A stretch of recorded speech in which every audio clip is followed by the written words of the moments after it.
Krása, zdravie, životný štýl. Beta Salón. Relácia nie len pre ženy. Beta Salón. Dámy majú prednosť.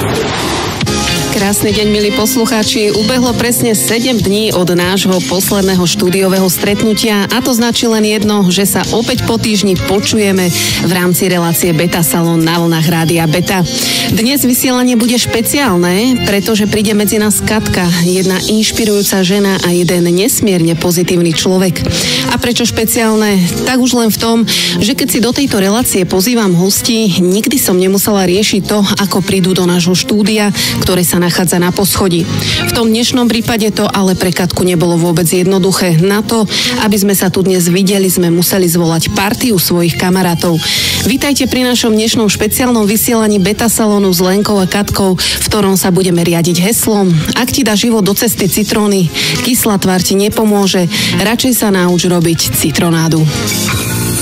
Beta Salón. Dámy majú prednosť.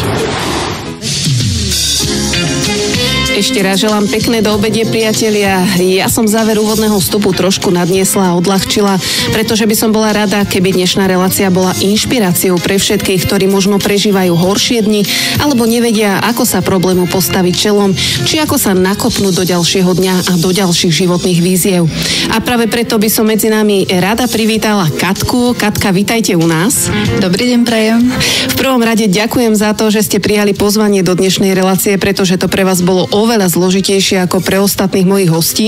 Vašim každodenným takým spoločníkom je totižto vozík, ktorý v mojich očiach nie je len prostriedkom na presun, ale hlavne ho vnímam ako symbol odhodlania vašej sily a vážim si, že nám umožníte dozvedieť sa viac aj o týchto aspektoch života.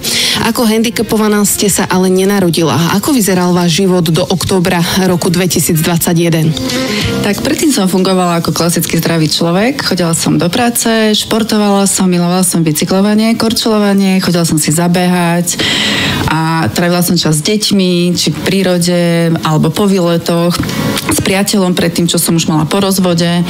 Takže také klasické bežné nákupy, domáce práce, takže ako klasická žena alebo klasický človek zdravý, ako vykonával všetky roboty predtým, tak som aj ja tak fungovala.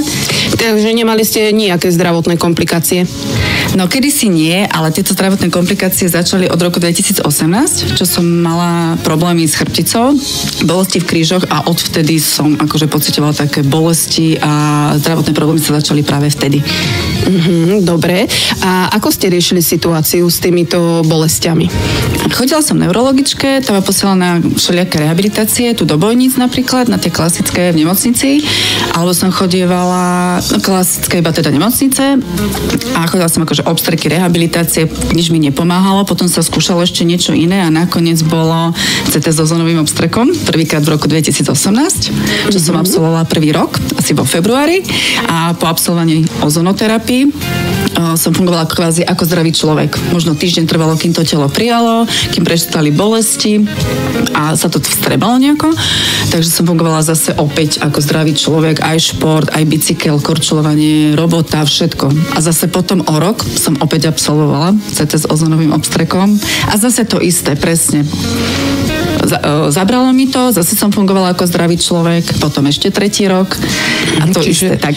Trikrát ste absolvovali? Áno, trikrát som absolvovala, ten CT s ozonovým obstrekom, a potom som išla v roku 2021 na ten štvrtý krát. Osudový. Ja pre posluchačov ešte doplním, že ozónová terapia predstavuje jednu z možností mini-invazívnej injekčnej liečby. Jedná sa o liečbu takým takzvaným medicínskym ozónom, čo je zmes ozónu a kyslíka v presne stanovenej koncentrácii a objeme. Ozón sa po aplikácii pôsobí na poškodenú medzistavcovú platničku a jednak na poškodený nervový koreň.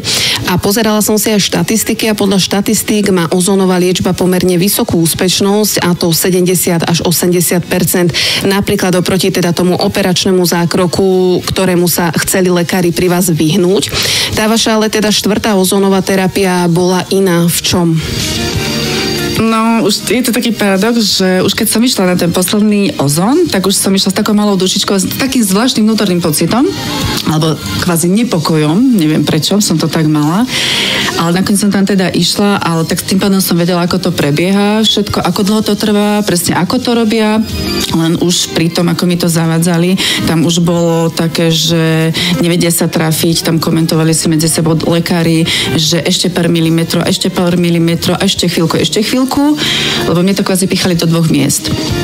L3, L4, tam akože úplne v poriadku a potom L5, S1, čo je ten spodok, čo kvázi trafili to, čo nemali, asi nervový koreň, tak to vyzerá. Čiže a po tej ozonovej terapii vy ste sa cítili horšie? Vedeli ste, že teda niečo nie je v poriadku, alebo ste bežne fungovali? No práve, že ja už potom zákroku ešte tam, ako trafili ten bod, kvázi, lebo potom sa trafili a ja som mala strašné bolesti. Normálne tlaky do hlavy, ruky studené a ja iba hovorím, že mám strašné bolesti, mne začali nohy skákať. Ale akože oni neprestali, stále pokračovali. Tak ja som potom sa išla akože obliekať, ale bolo mi akože neskutočne zlé, možno horšie ako kedysi predtým. A tam akože trvá, že 10-15 minút čakať v čakárni, čo tiež je také, že malo by sa 2 hodiny ležať na lôžku na pozorovaní. To tiež bol taký paradox. Ale tým pádom sme išli domov s priateľom, ako vždy mi pomohol do auta, lebo mňa nohy neniesli. Ono potom o zóne, aj ako tam dávajú anestetikum a tak, takže mal mi pomôcť a potom aj doma v Prievidzi z auta, to sme prišli domov, ale ja už som aj v tom aute mala ako keby nejakú reakciu na tvári, fláky po tvári a červené. Tak som iba tak, že však to sú asi iba nejaká reakcia, to je nejaká reakcia, že teda bude dobré. Vedela som, že fakt ten týždeň trvá, kým to telo príjme, tak sme prišli domov, ľahla som si, že idem oddychovať, ako nebolo mi dobre, ale tak som ležala, no len pár dní prešlo, stále mi nebolo dobre, potom už skoro týždeň a ja som išla na prvú nočnú. Takže ste išli po týždni do práce. Áno, ja som išla na prvú nočnú, že teda však to prejde, že však vždy to tak bolo, tak som išla na prvú nočnú, odpracovala som celú nočnú, kvázi, lebo však pracovala som v brose, pri linke automatickej, takže stála som na nohách. Teraz si nepamätám presne, či sme robili vtedy akurát 8, alebo už 12, či 12 hodín som tam stála, ale viem, že keď som išla ráno na vecko, tak mi normálne vyplo nohy. Išla som, aj padla som. Tak kolegovia hneď išli za mnou, mi pomáhali, ale to už bolo nad ránom, že už úplne nám končila smena, tak mi pomáhali, potom aj moje kolegyne mi pomáhali akože s obliekaním s vecami a ešte kolegovia ma viezli k neurologičke, kde som prišla a tá sa na mňa pozrela a ja vravím, že ja som spadla, že nohy ma bolia, nevládzem na nohy, že necítim si nohy a tak, že padla som ako hruška. Tak mi povedala, že nebudú ma nohy niesť, že akutne hospitalizovať do Bojnickej nemocnice. Tak volala pani doktorka, tak som sa išla domov pobaliť, priateľ prišiel pre mňa, odviezol ma do nemocnice, tam ma hospitalizovali, 1,5 mesiaca som tam bola. 1,5 mesiaca. Áno. Dobre. Pri tej hospitalizácii v nemocnici ešte chvíľku zostaneme, po krátkej hudobnej pauze sa vrátime a prejdeme si teda ďalším vašim obdobím, čo ďalej nasledovalo. Máte naladený Beta Salón na vlnách Rádia Beta a v tejto chvíli pokračujeme v rozhovore s Katkou. V tomto stupe by som rada pozornosť zamerala na to, ako sa vyvíjala jej situácia po 1,5-mesačnom pobyte v nemocnici, kedy teda bola prepustená do domácej starostlivosti. Katka, ako vtedy vyzeral váš zdravotný stav, keď ste boli prepustená? Tak keď som bola prepustená, tak prepustili ma ako nechodiacu do domácej liečby, k rodičom som teda išla, takže muselo sa vybavať veľmi veľa vecí ohľadom toho, že nemala som ani invalidný vozík, ani nič také zdravotné pomôcky. Čiže vy ste prichádzali do nemocnice, to ste mi hovorili, že v rámci nemocnice tam ste vlastne nevedeli nejako dostupovať na ľavú nohu, povedzme, ak si to správne pamätám. No pajdala, tak to poviem tak laicky, áno, na ľavú nohu, takže prišla som tam kvázi ešte ako chodiaca, pajdajúca na ľavú nohu. A po mesiaci som bola už úplný ležiak. Čiže tak ste vlastne odchádzali po tom mesiac a pol v nemocnici, ktorý ste strávili, čiže život sa vám obratil o 180 stupňov a mňa by teda zaujímalo, či ste napríklad dostali vozík a pomôcky nejaké, alebo nejaké zdravotné inštrukcie, že čo treba ďalej robiť, na koho sa máte obratiť? Nie, práve, že nedostala som absolútne nič a ani žiadne také rady, že na koho sa obratiť, čo ďalej. Tam práve, že bolo také, že nevedia, čo mi je a že čo bude ďalej a ako dlho to bude trvať. Dobre, tak potrebovali ste určite čas na nejaké vydýchnutie a spracovanie celej situácie, alebo ste sa hneď pustili do boja a začali riešiť? Bol to veľmi ťažký rok. Celý rok to bol ťažký, kým to hlava prijala v prvom rade. Takže ono je to tak ťažko povedať. To nie je tak, že človek si musí povedať, že musí sa s tým zmieriť. Nie, to musí hlava prijať, lebo človek keď funguje ako zdravý človek a zrazu niečo sa stane a takisto to vplyvní mňa a celú rodinu komplet a už iba podľa toho, ako sa k tomu rodina postaví aj všetci kamaráti. Ale pomáhali mi všetci. Či vybavovať veci, rodičia stáli pri mne, starali sa o mňa, pomáhali mi, či kúpať, obliekať, vyzliekať, takéto tie veci, úkony. A ako ste vedeli teda, ako máte ďalej postupovať, na aké centra sa napríklad obrátiť? No práve, že som nevedela nič. Ja som bola doma zatvorená, bez toho invalidného vozíka, pokiaľ sa nezohnal nejaký. To sme našli na internete, na severe je, že Sveta Luisa. Zapožičiavajú vozíky a zdravotnícke pomocky, postele, chodítka a všetko možné. Tak som si to vygooglila a požičali sme si taký klasický ten pre dôchodcov, ale pomohol. Bolo to 8 eur na mesiac, ale akože pomohlo to veľmi, že mohli sme aj po doktoroch chodiť tým, že sme boli iba doma, nedalo sa inak ma prepravovať. Čiže vždy ste potrebovali v podstate na prepravu nejakú pomoc? Áno. Sama ste nedokázali odísť z bytu a ísť si napríklad, urobiť nejaký program. Vždy bolo potrebné, aby vám niekto pomohol aj s príchodom, aj s odchodom. Vtedy to bolo ešte tak. Presne. Dobre. No a potom prišiel vlastne rok 2022. Tam ste absolvovali viaceré rehabilitácie a liečby. Kde všade ste boli? Takže bola som aj v Bratislave na Pain klinike. Tam mi robili zase ďalšie 2 zákroky. Lebo ja už som tento stav rozchodila asi v marci 2022. Vtedy som sa presťahovala do jednoizbového bytu na staré sídlisko. A čiže ste sa usamostatnili? Áno. To už som bola o jednej palici. To ja už som prešla z veľkého chodítka s podpazušnou oporou na malé chodítko a jednu palicu. Takže ja už som bola kvázi chodiaca. A tu by som sa ešte chvíľočku vás prerušila, zastavila, že akým spôsobom sa vám to podarilo? Čo všetko ste museli preto urobiť, aby sa z vás stala opäť v podstate chodiaca žena? Tým, že som bola iba na ľavú nohu, teda ako keby, a nie, že ochrnutá, ale tú ľavú nohu som mala poškodenú, tak tá práva bola stále ešte silná. Sice trošku ochabnutá po mesiaci a pol ležania v nemocnici, ale trénovali sme veľa s rodičmi, stále na nohy, fakt to veľké chodítko bola veľká pomoc a to mi ešte aj zabezpečil Pater Gerard z Bojnickej nemocnice, čo tam chodil za pacientmi, vedel, že teda peniažky nemám, tak bol ochotný a zaplatil to chodítko, stálo vyše 100 eur a tak mi ho akože požičial, pokiaľ ho budem potrebovať a potom ho budú používať iní pacienti, takže to bolo veľké gesto od neho, čo si veľmi vážim. Áno, čiže našli sa takí dobrí ľudia, ktorí vám poskytli tú pomoc. Takže ste trénovali ste s rodičmi a aké obdobie zhruba trvalo, kým ste sa teda opäť postavili na nohy? Ono práve, že to nebolo vtedy ešte až také, ako to je dnes. Vtedy ten stav bol iný, teraz je už, nebudem klamať, je to horšie. Za tie všetky roky a za to všetko, čo som absolvovala, aj to telo sa inak správa za tie roky.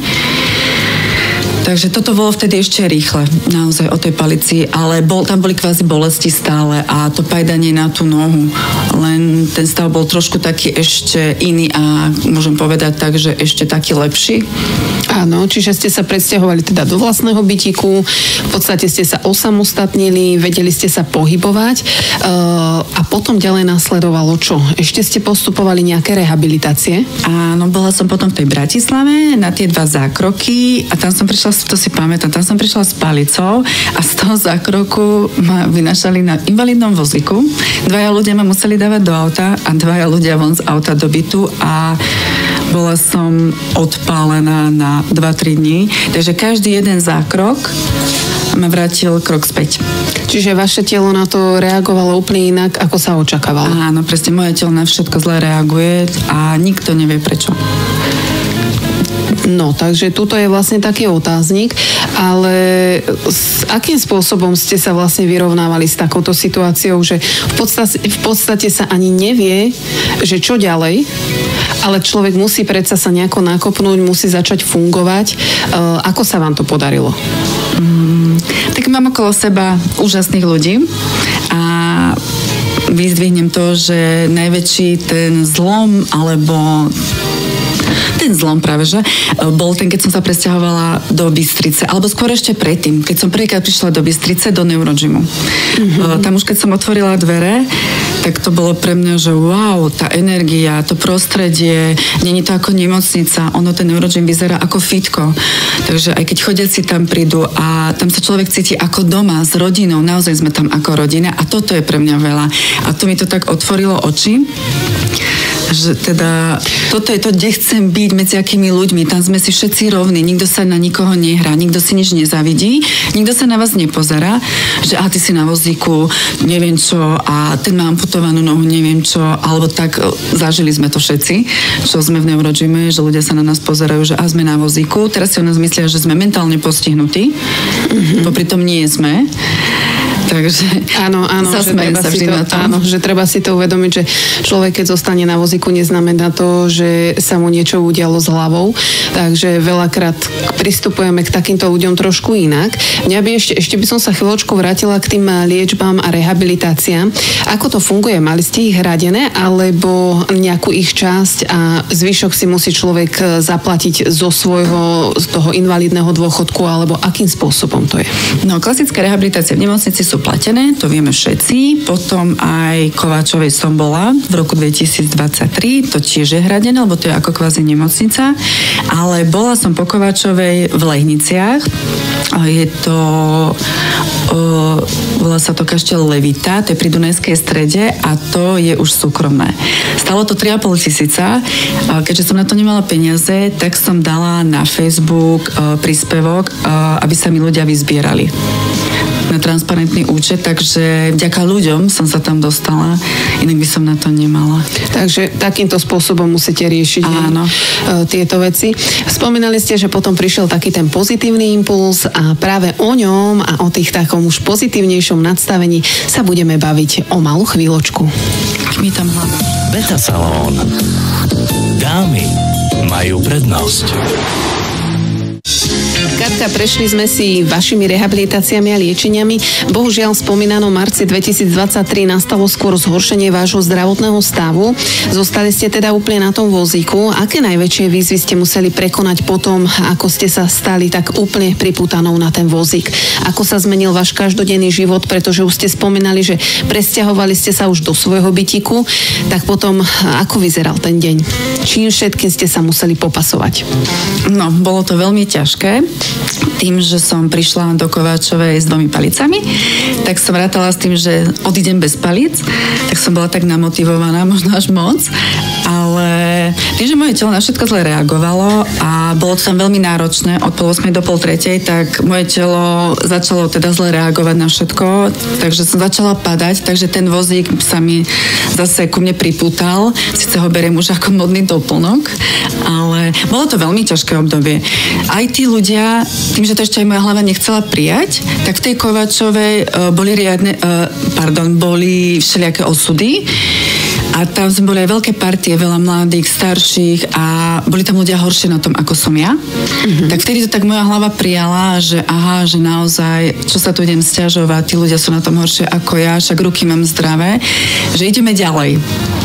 Takže tam bol taký ten zlom, lebo presne nikto z nás nemá len samé pozitívne dni, väčšina, ale tých našich čiernych časom pominie, inak sa nadstavuje myseľ, keď vieme, že vydržíme určité úlohy, situácie alebo hodiny, maximálne pár dní a opäť bude dobre, ale vy ste teda vedeli, že to tak úplne o tých pár hodín nebude, takže aká bola tá doba potrebná na to, aby sa tá celá situácia spracovala u vás? Bolo to už tej Kováčovej, odtiaľ ste odchádzali pozitívne, nabudená, že idem do toho, tie 2 ruky proste zdravé mám, alebo to ešte chvíľku trvalo? Už keď som prišla z Kováčovej a hlavne vtedy, keď som prvýkrát vyšla von so svojím príbehom, lebo ja som bola do seba uzavretá a kvázi hambila som sa za seba, už o paliciach a bala som sa chodiť medzi ľudí. Ale ako som prišla z Kováčovej a vyšla som s tým von, tak sa mi uľavilo a vtedy som to začala brať už tak inak. Takže to bolo také, že naozaj neskrývať sa pred tým svetom, netrápiť sa sama s tým problémom, neuzatvárať sa, ale možno to je to, čo by ste poradili aj našim poslucháčom, že nebať sa o tom hovoriť, povedať na rovinu, vedieť sa teda tej situácii postaviť čelom. Áno, je to presne tak. Netreba to vzdávať, netreba sa doma uzatvoriť, lebo to je najhoršie, čo môže byť. Viem, že nepomáha ani nejaké ľutovanie. To absolútne na psychiku to iba pridáva k horšiemu. Takže treba mať okolo seba úžasných ľudí, ktorí vás budú ťahať vpred, taký poháňací motor a bude to lepšie a treba hlavne tú hlavu si fakt nastaviť a dať si cieľa. Ísť si za nejakými cieľmi a možno také, aj také každodenné, také maličké ciele? A môže byť, áno, presne tak. Toto je takéto, hej, to je taký ten motor, ten poháňač, že treba stavať fakt tie ciele, každý deň si povedať aj nejakú maličkosť a ísť si za tým. A už aj ráno si povedať, a hlavne nepovedať si, že toto nejde, to nepôjde a to bude zle. Nie, lebo už dávate signál do toho mozgu a už ste to prehrali. Treba si tak vždy pozitívne. Bolo mi raz povedané, keď budem myslieť na pekné veci, tak pekné veci sa mi v živote budú diať a podľa tohto sa držím každý deň, keď sa ráno zobudím. Takže máte také nejaké také motivačné praktiky, ktoré v podstate zaraďujete do života, že ráno sa zobudíte a sú napríklad také, teraz sú veľmi populárne afirmácie napríklad, že si človek naozaj povie ráno alebo večer pred spaním, že takto to je, takto to bude, takto sa nadstavím. Takže niečo podobné uskutočňujete aj vy? Niečo podobné, áno. No, ste rodená Prievidžanka, ale už ste nám naznačili, že v rodnom meste pri rodine ste nezostali a je to zaujímavé, lebo rodina býva v takýchto situáciách takým základným oporným bodom, vo vašom prípade nevynímajú, sama ste to hovorili, ale aj tak ste sa rozhodli zmeniť život a ísť úplne od základu. Prišli ste do Banskej Bystrice. Čiže prečo? A kto vás naviedol na to ísť tam, skúsiť to tam v tej Banskej Bystrici? Bola to kamarátka, s ktorou sme sa zoznámili v Kováčovej. Chodila cvičiť do neurogymu, tak mi o ňom rozprávala a to som bola akorát vtedy v tých Lehniciach na liečení. Tak som tam vtedy prišla, ona prišla teda pre mňa tým, že šoferovala, ja som nemala vodičák, tak prišla pre mňa tam prvýkrát zobrala a naozaj hovorím, tam tí úžasní ľudia, to prostredie, úžasná nálada, pozitívna, tá energia, to bolo presne to, lebo ja som chodievala do Banskej Bystrice na 2 týždne. Týždeň ma nemal kto voziť na otočku a chodila som cvičiť buď 3-krát do týždňa a keď som chodievala takto, že na 2 týždne do Banskej Bystrice aj sa ubytovať, tak som cvičila každý deň a potom 2 týždne som bola doma. Ale nechcelo sa mi ísť do Prievidze domov, lebo som vedela, že bývam v byte, na prvom poschodí bol 1 schod do vchodu, 8 schodov do bytu, žiadny výťah, takže som bola odkazaná na druhých. A keď som chcela aj v svojom vlastnom byte, áno. Áno, to som bola v prenajme, ale bola som odkazaná na druhých, že sama som sa nedostala von, iba keď mi niekto pomohol. Takže to bolo pre mňa, brala som to tak ako väzenie. Takže a ešte sa vrátim k tej Banskej Bystrici, pokým ste tam takto chodievali na tie 2 týždne a chodievali ste cvičiť. To bolo z vášho vlastného úsilia a museli ste si to aj vy finančne hradiť, alebo to je tiež súčasťou nejakého napríklad projektu? Nie, vlastne som si to platila, ale kvázi ľudia sa mi na to zbierali cez transparentný účet. Takým spôsobom sa vám to podarilo. Naznačili ste ale teda, že tie 2-týždňové pobyty v tej Banskej Bystrici boli pre vás náročné, takže ste sa do tej Banskej Bystrice rovno presťahovali. Veľmi ma to tam ťahalo, áno, presne tak. Nechcelo sa mi chodiť do Prievidze, tým, že tu bolo viacej pre mňa mínusov do života a tam som mala viac možností dať sa zdravotne do poriadku a nájsť taký nový zmysel v tom živote. Alebo taký ten pokoj a pocit bezpečia. Neviem, prečo som to tak vtedy mala, ale ja ho naozaj pociťujem, odkedy som sa presťahovala, že taký vnútorný pokoj a pocit bezpečia. A konečne si môžem povedať, že som šťastná. Mám bezbariérový byt, prístup, je to úžasné. A toto je taká tá sloboda, čo mi chýbala tu v Prievidzi. Čo vám ešte napríklad z nejakých možno prostriedkov pomohlo nadobudnúť tú slobodu? Bolo ešte niečo, čo vám pomohlo v tom živote?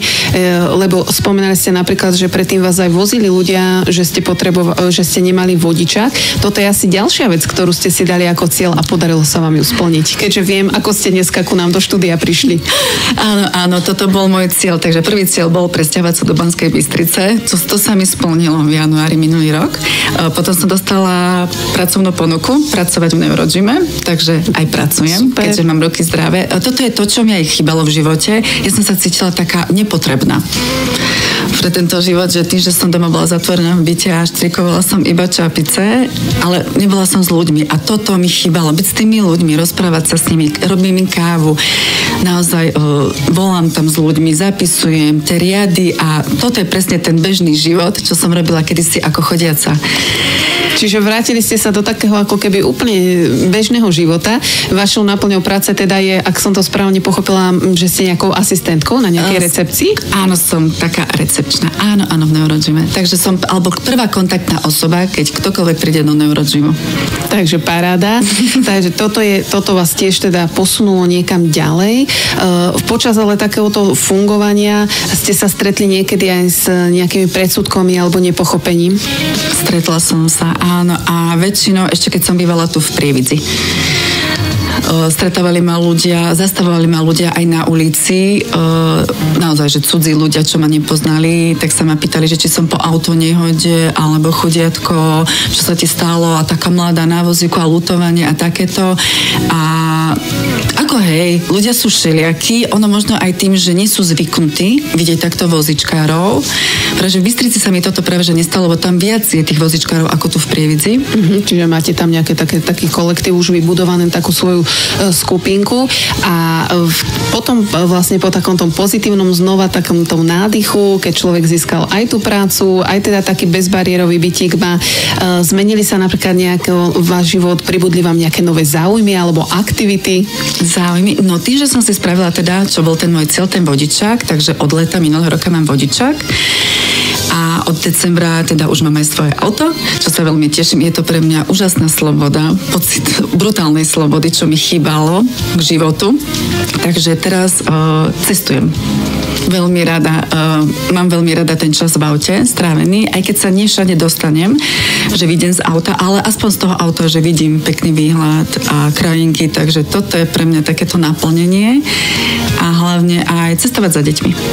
Takže máte aj detičky, to je určite váš hnací motor, ale ja som si všimla, ja som si pozerala váš Facebook a všimla som si dokonca, že ste sa zúčastnili aj nejakej kvázi bežeckej akcie v Piešťanoch. Áno, boli sme minulý rok, bolo to Wings for Life, boli sme v Piešťanoch za tým Neurogym, bola to úžasná skúsenosť, boli sme tam prvýkrát a naozaj, že wow, ja som sama na vozíku odpadlovala, poviem tak, až do krvi, asi 8 kilometrov. Výborne. Takže bolo to úžasné. A idem aj tento rok, takže sa veľmi teším a mám nový vozík, takže bude to podľa mňa lepšie. A tento nový vozík ste získali tiež takouto podporou ľudí, tak sa vám podarilo vlastne trošku odľahčiť ten život na takýto štýl, hej? Či sú tam tiež nejaké možné príspevky? Ako sú tam, áno, je možnosť príspevkov cez sociálnu poisťovňu, takisto ako aj dostala som príspevok na vodické oprávnenie, čo je úžasná vec.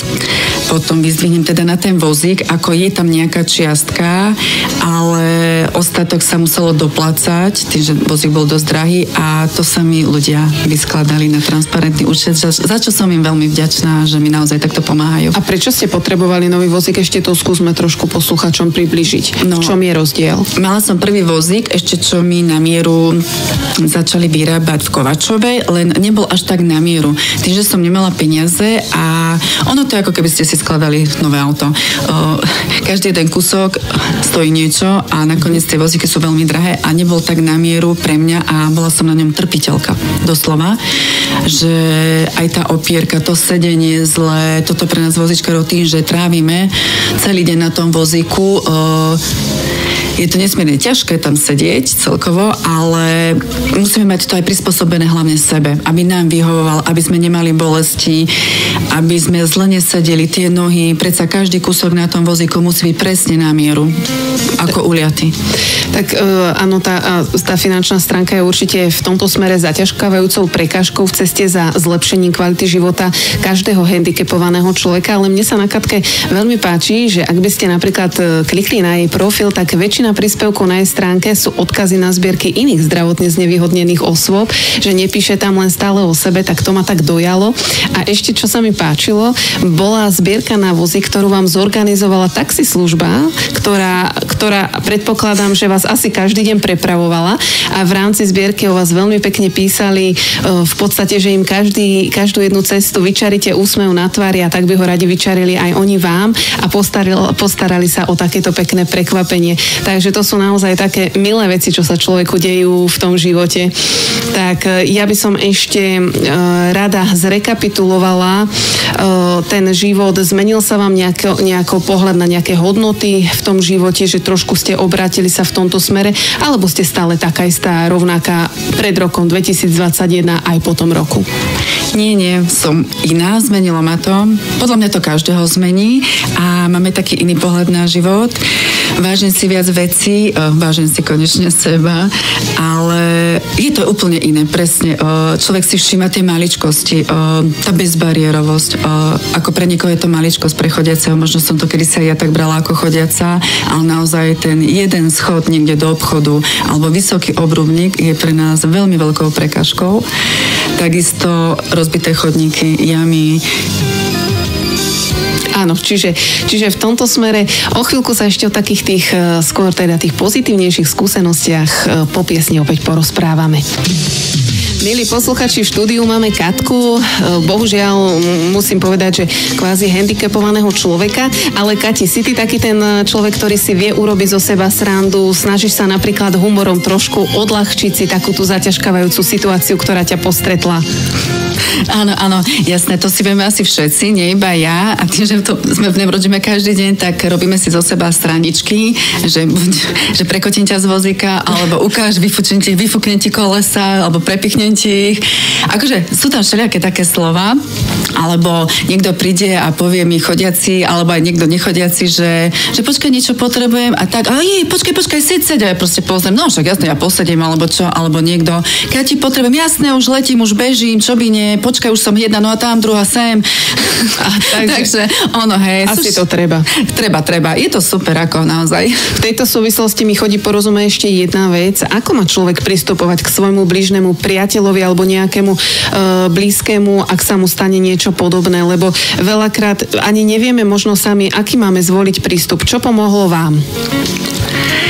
Každý to má úplne iné. Ja vidím v tom Neurogyme, pardon, že stále hovorím o tom Neurogyme, ja to naozaj všetko tak vidím, ako tam tá rodina je taká súdržná, naozaj sú tam všetci, či tí rodičia, súrodenci a tak. A tá moja rodina tam bohužiaľ nie je, lebo býva v Prievidzi.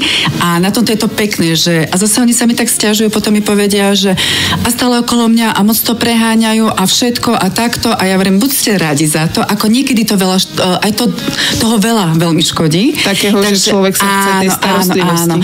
Ono by to mal byť taký zlatý stred.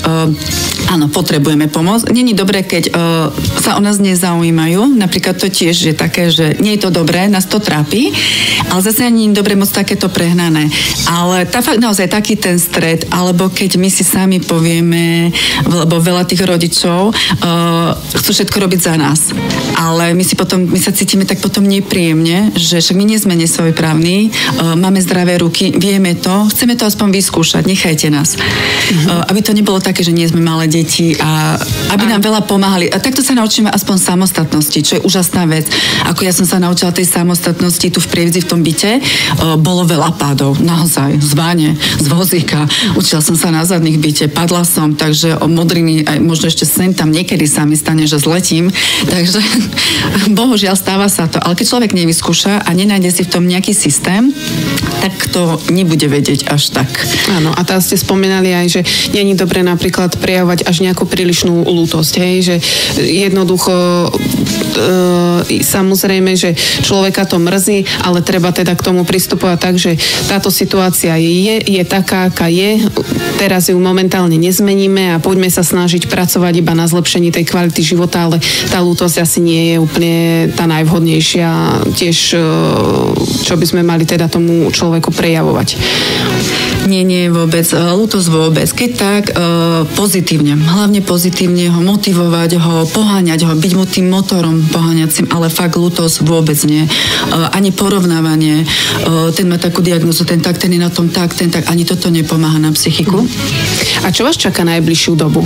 Najbližšiu dobu, to bude už teraz, tento mesiac, 20. marca ma čaká operácia.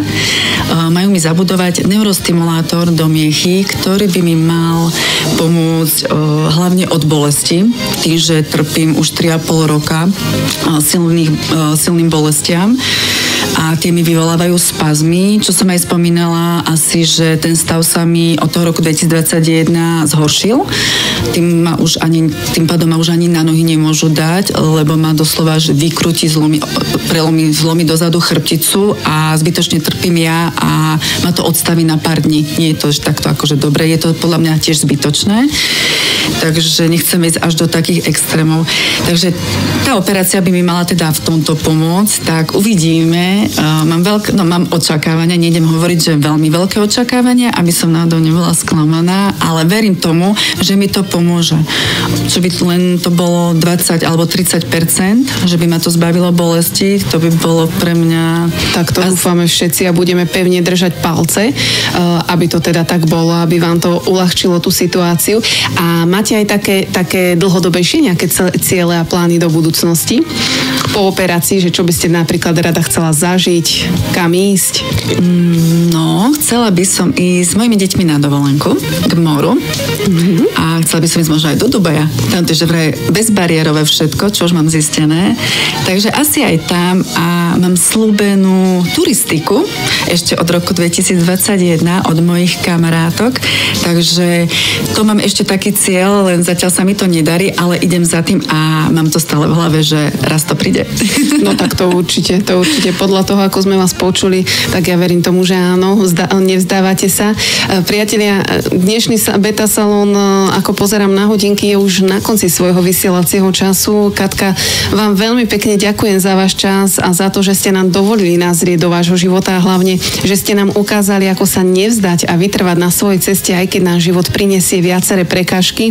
Za seba aj za všetkých poslucháčov vám želám hlavne v rámci tej blízkej doby, aby vám dopadla čo najlepšia operácia a celkovo, aby sa vám všetka tá vaša snaha a úsilie pretavila do toho najkrajšieho výsledku. Ďakujem vám krásne za návštevu. Ďakujem aj ja veľmi pekne a všetkým prajem hlavne veľa zdravia. Myslíte na seba, trošku spomalte, nenaháňajte sa za všetkým. Áno, to sú také základné momenty, čo by sme si mali brať. Áno, stále to počujeme, len si to málo kedy uvedomíme a premietneme do toho reálneho života, ale počuli ste, priatelia. Na záver, milí posluchači, toto sú presne tie momenty, keď si uvedomíme, že nie každý náš problém je naozaj problémom a že taktiež by sme mohli zo svojho slovníka častejšie eliminovať možno tie slovička nedá sa, nemôžem, nevládzem, nejde to. Katka je dôkazom toho, že sa dá a keď na vás prídu aj tie horšie dni, spomente si napríklad aj na tento inšpiratívny príbeh jednej silnej ženy. My sa spoločne počujeme opäť o týždeň, dovtedy sa majte krásne a akékoľvek návrhy a otázky a inšpirácie na hosti mi napíšte na salon@beta.sk. Ahojte. Beta Salón. Dámy majú prednosť.